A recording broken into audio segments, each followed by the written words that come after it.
ప్రకటనలు. Welcome back.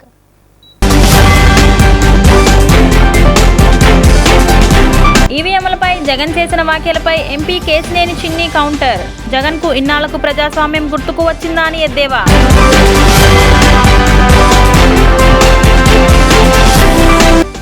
మద్యం తాగి ప్రభుత్వ ఆసుపత్రిలో ఒక వ్యక్తి హల్చల్. నచ్చజెప్పి పంపిన ప్రభుత్వ ఆసుపత్రి సిబ్బంది. చిన్న రాష్ట్రానికి పెద్ద రాజధాని అవసరం లేదని అన్న ప్రత్యేక హోదా సాధనా కమిటీ చైర్మన్ తోట సంగమేశ్వరరావు. ఈవీఎంలపై జగన్ చేసిన వ్యాఖ్యలపై ఎంపీ కేశినేని చిన్ని కౌంటర్ ఇచ్చారు. మంగళవారం విజయవాడలో ఆయన మాట్లాడుతూ జగన్కు ఇన్నాళ్లకు ప్రజాస్వామ్యం గుర్తుకు వచ్చిందా అని ప్రశ్నించారు.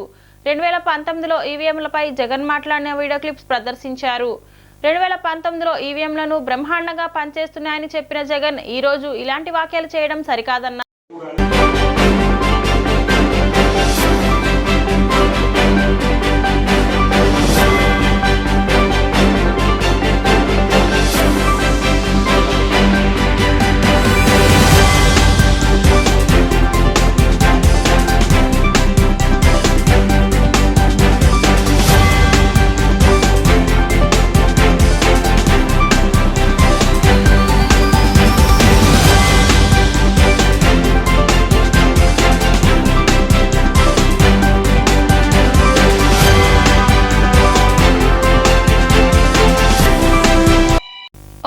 ఫుల్గా మద్యం తాగి మచిలీపట్నం ప్రభుత్వ ఆసుపత్రిలోని క్యాజువాలిటీ వార్డు వద్ద హంగామా చేశాడు.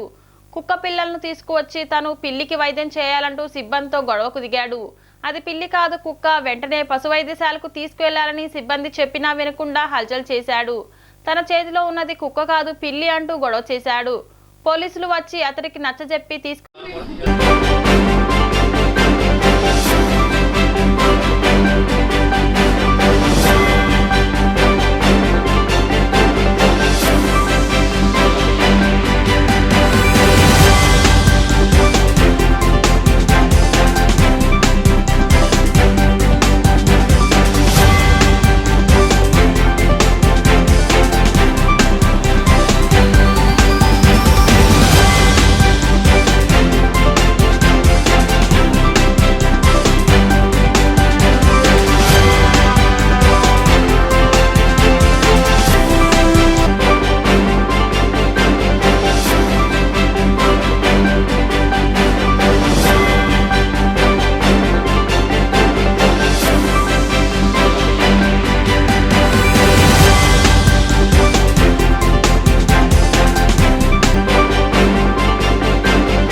పెద్ద రాజధాని అవసరం లేదని ప్రత్యేక హోదా సాధనా కమిటీ చైర్మన్ తోట సంగమేశ్వరరావు అన్నారు.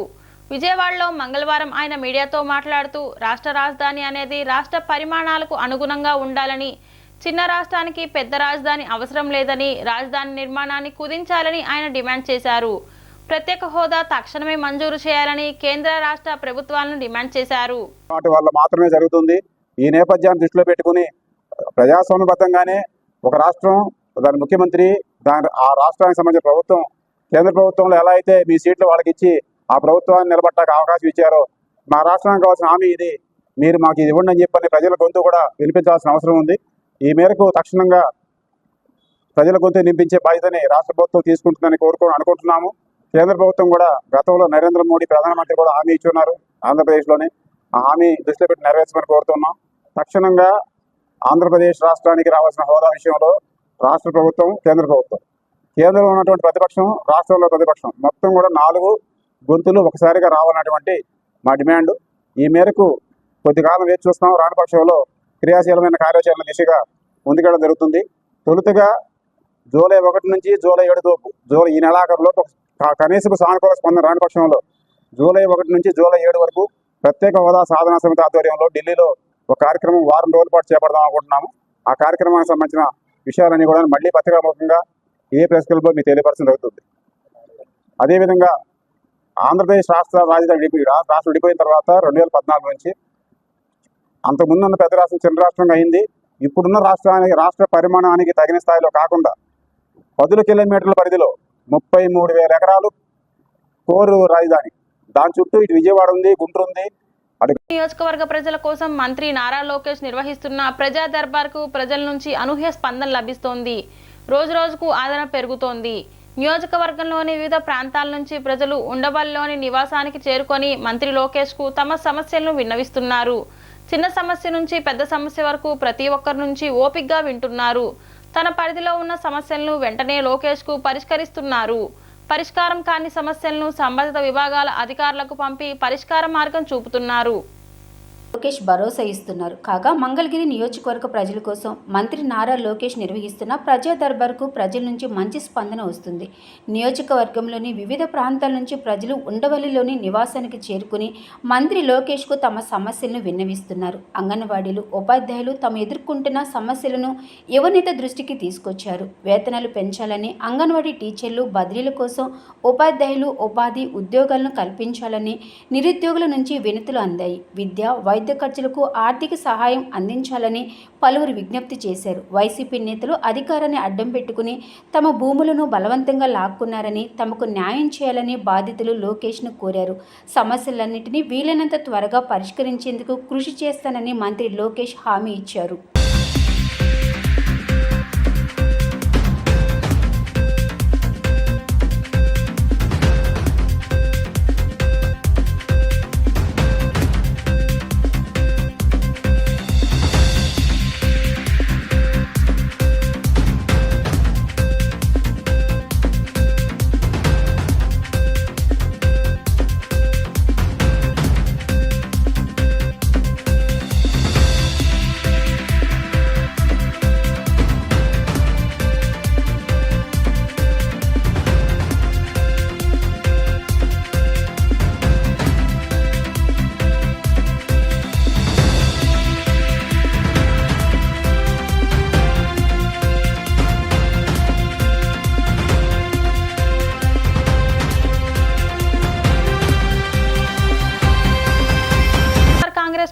అధ్యక్షుడు వైఎస్ జగన్ ను తన క్యాంప్ కార్యాలయంలో కలిశారు ముఖ్య నాయకులు. ఇటీవల ఎన్నికల్లో పోటీ చేసిన అభ్యర్థులతో మాట్లాడారు జగన్. రాబోయే కాలంలో పార్టీ తరపున పనిచేయవలసిన తీరును ఆయన వివరించారు.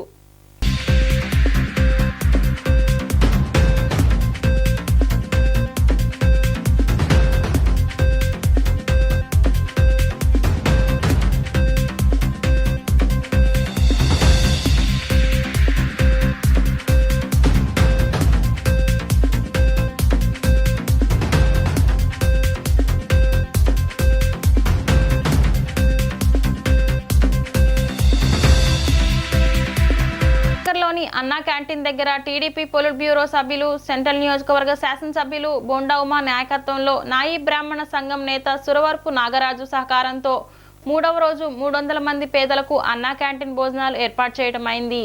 ఈ కార్యక్రమానికి ముఖ్య అతిథులుగా టీడీపీ రాష్ట్ర కార్యదర్శి నవనీతం, సాంబశివరావు, గంటా కృష్ణమోహన్లు పాల్గొన్నారు. ఈ సందర్భంగా మాట్లాడుతూ సెంట్రల్ నియోజకవర్గంలో గత 3 రోజులు పేదలు, ఉద్యోగులు, కార్మికులు, విద్యార్థులు, యువత, మహిళల ఆకలి తీర్చేందుకు అన్నా క్యాంటీన్ వద్ద ఈ కార్యక్రమం నిర్వహిస్తున్నట్లు చెప్పారు. టీడీపీ హయాంలో సజావుగా నడిచిన అన్నా క్యాంటీన్లను వైసీపీ ప్రభుత్వం అధికారంలోకి రాగానే మూసివేసిందని దుయ్యబట్టారు. రాష్ట్ర కార్యదర్శి నవనీతం, సాంబశివరావు, గంటా కృష్ణ మోహన్లు పాల్గొన్నారు.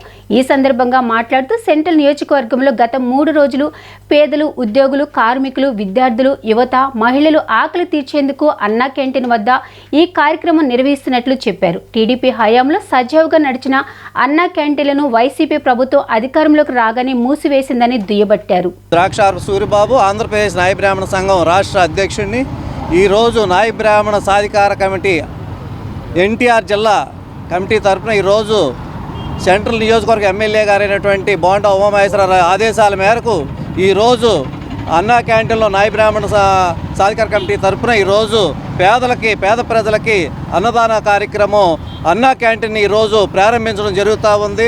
ఈ 5 సంవత్సరాల నుంచి పేదలు ఏదైతే ఇబ్బంది పడుతూ ఉన్నారో, ఈరోజు కష్టపడి పనిచేసేవాళ్ళు, ఎక్కడైనా చిన్న చిన్న కూలి పనులు చేసుకునే వాళ్ళందరికీ కూడా ఈ 5 సంవత్సరాల కాలంలో ఏదైతే ఈ అన్నా క్యాంటీన్ ఆగిపోయిందో, ఈ రోజు నుంచి ఇక్కడ ఈ ప్రభుత్వం వచ్చిన తర్వాత ఈ పేద ప్రజలందరికీ కూడా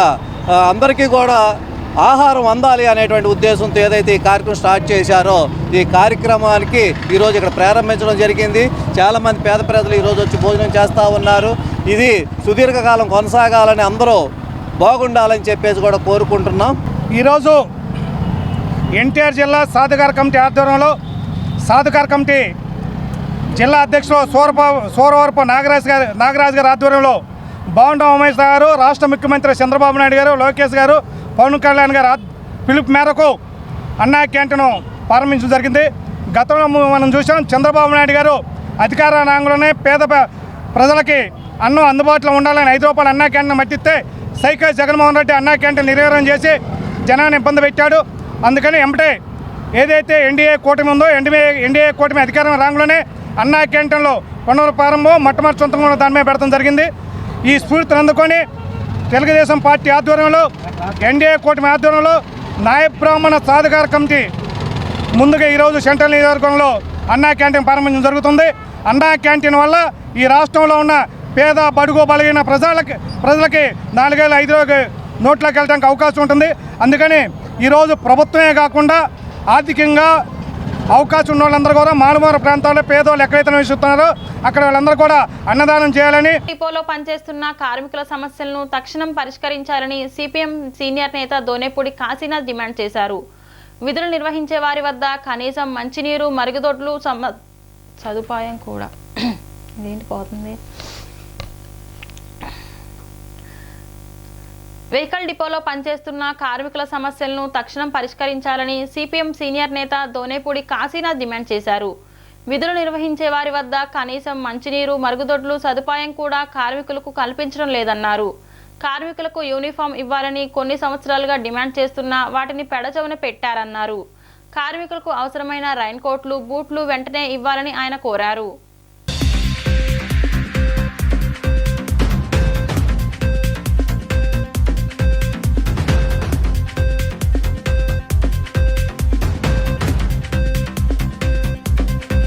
విజయవాడ నగరపాలక సంస్థలో ముఖ్యమైనటువంటి విభాగం, కీలకమైనటువంటి విభాగం వెహికల్ డిపో. 730 మంది కార్మికులు పనిచేస్తా ఉన్నటువంటి విభాగం ఇది. ఒకే చోట 730 మంది కార్మికులు పనిచేస్తున్నటువంటి చోట స్థానిక సమస్యలు పరిష్కారం కావటం లేదని చెప్పనేది గత 1.5-2 సంవత్సరాలుగా మేము అడుగుతా ఉన్న అధికారులు పెడచెవిన పెడతా ఉన్నారు. ఆనాటి ప్రభుత్వం కూడా పెడచెవిన పెట్టింది. ఇప్పుడు వచ్చినటువంటి ప్రభుత్వానికైనా చెవులు వినపడాలని చెప్పనేటువంటి ఉద్దేశంతో ఈరోజు ఈ కార్యక్రమాన్ని తలపెట్టారు. అధికారులు స్పందించాలి. సమస్య పరిష్కారం కాకపోతే భవిష్యత్తులో చేయబోయేటువంటి ఆందోళన తీవ్రతరంగా ఉంటుందని చెప్పనేటువంటిది కూడా హెచ్చరించదలుచుకున్నాం. PH వర్కర్లుగా ఉండి వాళ్ళని డ్రైవర్లుగా తీసుకున్నప్పుడు వాళ్ళ SRలో డ్రైవర్లుగా నమోదు చేయాలా లేదా? ఇది మా మొదటి ప్రశ్న. సమాధానం అధికారులు చెప్పాలి. 2, 20 సంవత్సరాల నుంచి చేస్తున్నటువంటి వాళ్ళు ఎక్సెల్ ప్లాంట్లో తాగటానికి నీళ్లు ఉండవు, టాయిలెట్ వస్తే మరుగుదొడ్డి వెళ్తారు, 2 ఏళ్ళు ఒకేళ్ళు వెళ్ళటానికి అవకాశం లేని పరిస్థితి. ఓపెనింగ్ చేయలేదని చెప్పనే పేరుతో ఆ దొడ్లు అలాగే ఉంచారు. ఎవరు ఓపెన్ చేయాలి? ఇది సంవత్సరం నుంచి అది అలాగే కొనసాగిస్తూ ఉంటే ఎవరు ఓపెన్ చేయాలి దొడ్లు? ఎవరు మంత్రులు రావాలా? ముఖ్యమంత్రి రావాలా?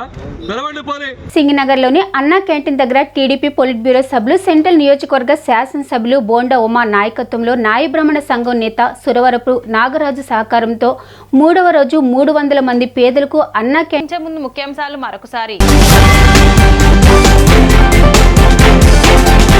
ఈవీఎంలపై జగన్ చేసిన వ్యాఖ్యలపై ఎంపీ కేశినేని చిన్ని కౌంటర్. జగన్కు ఇన్నాళ్లకు ప్రజాస్వామ్యం గుర్తుకు వచ్చిందా అని ఎద్దేవా.